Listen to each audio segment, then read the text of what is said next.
Okay, so let's go into our news of the week, which is brought to you by Eagle Mortgage. EagleMortgageCompany.com is where they reside virtually. If you want to see where they reside physically, just go to 114th and Davenport Street.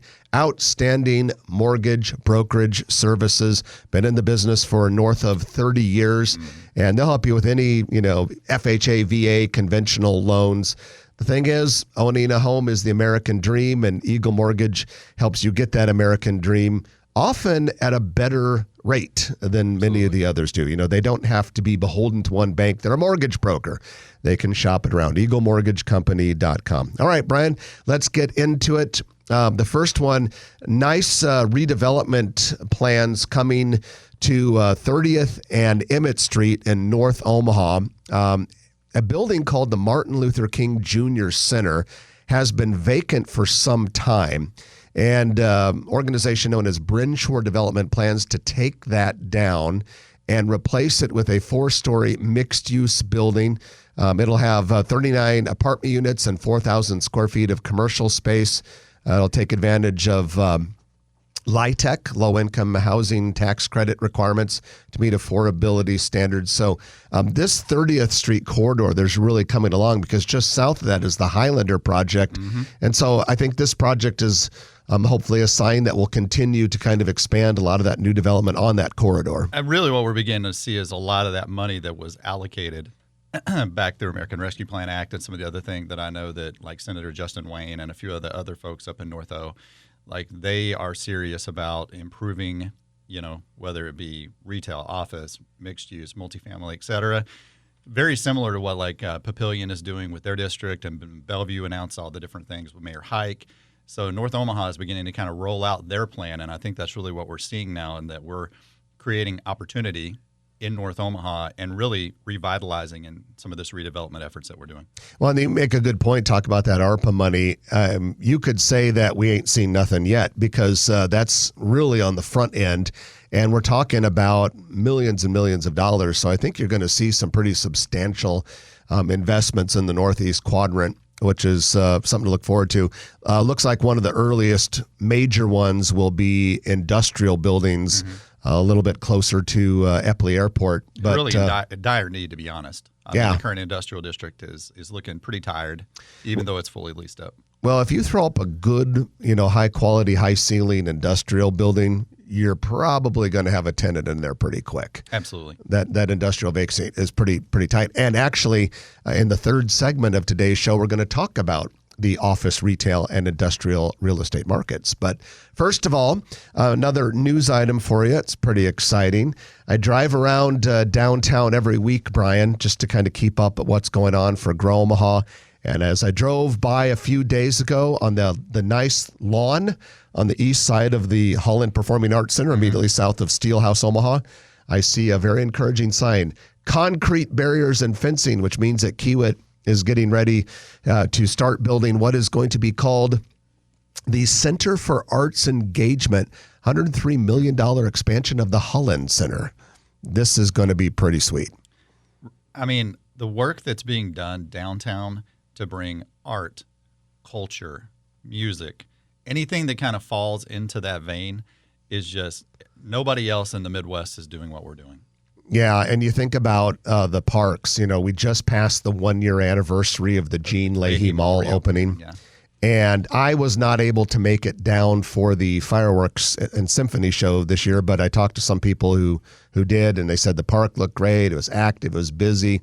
And the other thing I've noticed, I'd been doing a lot of traveling in the region lately, and I was just in Columbia, Missouri yesterday, and somehow or another we were talking to some guy on the street downtown, and he asked us where we were from, and we said Omaha, and he immediately started talking about the Gene Leahy Mall. He goes, I can't believe what you guys are doing with those parks downtown, and we just spent like a whole afternoon there. I thought that was kind of interesting and encouraging, but yeah, the momentum and this addition to the Holland Center is just another phase. Well, it's interesting you bring it up because my family and I were in KC last weekend, right before the 4th of July, and as you come into Kansas City, like they're building the first ever women's professional soccer stadium right on the right-hand side as you cross the bridge when you come into the city. But when you look from an aesthetic view when you come into any of the major metropolitan areas in the Midwest.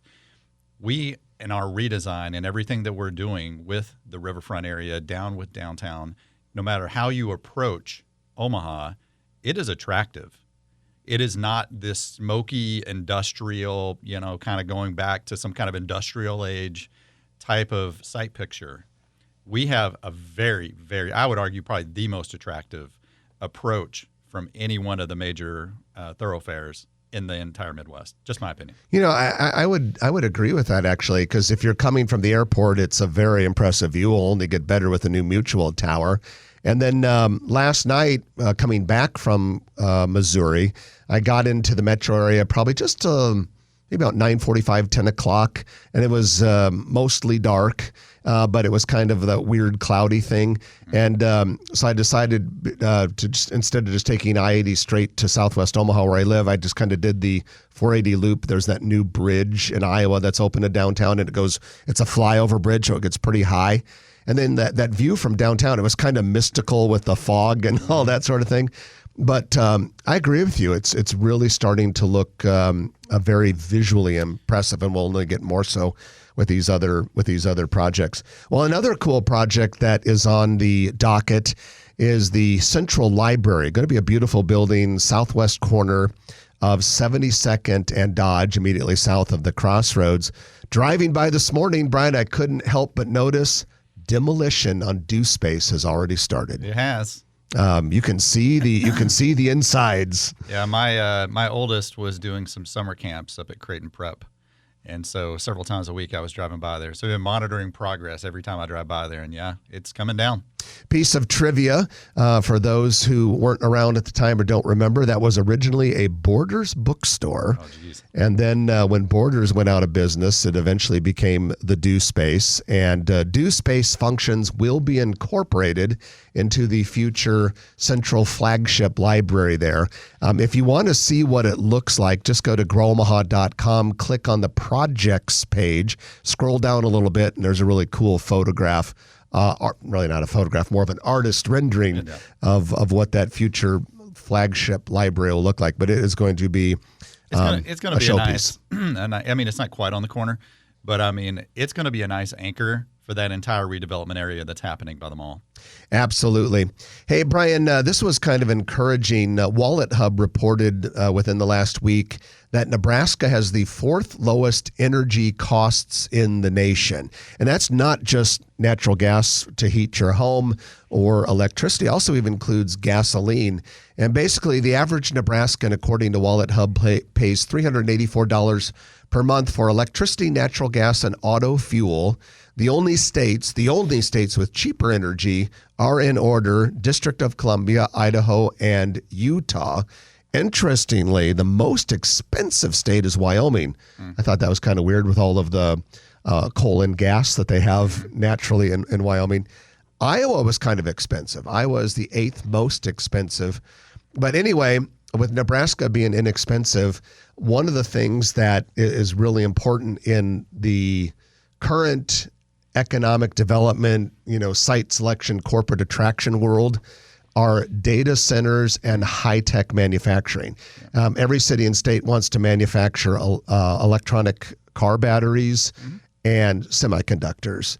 And Nebraska is very much in the running for major semiconductor computer chip manufacturing facilities right now. Don't discount the importance of cheap power. Yeah, no, and that's just, I really feel like this continues to be, and I know we're going to talk about it in a future segment a little bit later today, but it just kind of goes into that bucket of reasons why people should want to live here in Nebraska, and then, more specifically live in the Omaha metro area.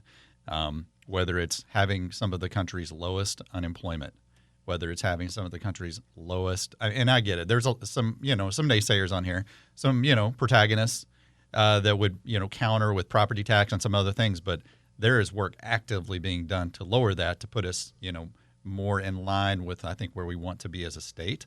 But there are a lot of things that we're leading the nation in that I don't think a lot of people that are from Nebraska would even realize. Yeah, a lot of things that we take for granted around here are actually kind of special.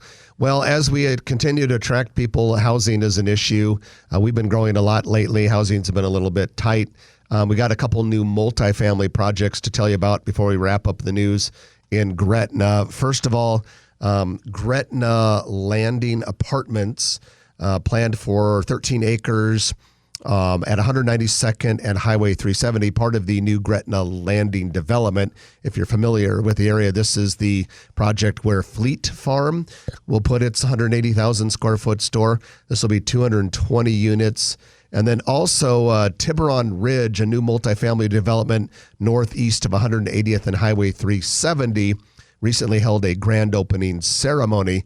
That project is still, part of it's open, but part of it's still under construction. Will eventually have a total of 208 apartment units. The Highway 370 corridor through Sarpy County continues to explode. Yeah, I mean, if anybody that's listening, that lives over in Papillion, I mean, right on the corner of Highway 370 and 108th, the first phase of development was Granite Lake, and now they're putting in Granite Falls, which is double the size of that development. And for those who are not looking to buy a house, they're putting in townhomes and some apartments on the other side, north side or south side of Highway 370, that is going to connect right to the trails over at Walnut Creek.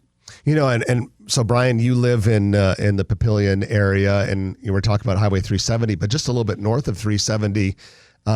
Let's touch briefly on La Vista City Center, because the venue, the entertainment venue that's going in there has got a lot of stuff planned. Yeah. So, I mean, anybody that drives on 84th, I mean, that goes right by like where 84th and I guess just past Giles, has known that at least for the last 15 months that whole area has been redeveloped. I think it used to be like an old Walmart that, back in the day or whatever before it was torn down.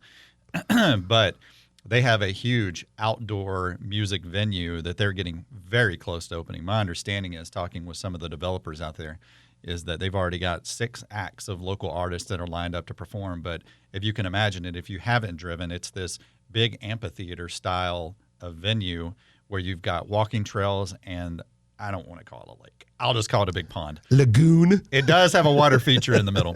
But that's, behind. So people that are sitting back there, it's going to have, you've got a small brewery that's now come into that development.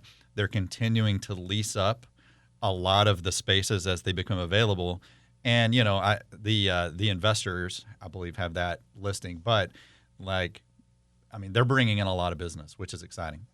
And that, my friends, is your news of the week, your Omaha Growth and Development news of the week, brought to you by Eagle Mortgage, eaglemortgagecompany.com. If you like this video, be sure to hit those like and subscribe buttons. And remember, Grow Omaha is not just media. This is a mission. We are trying to build up Omaha and make it an even better place. We can only do that with your help. Share this video with your friends, neighbors, and family.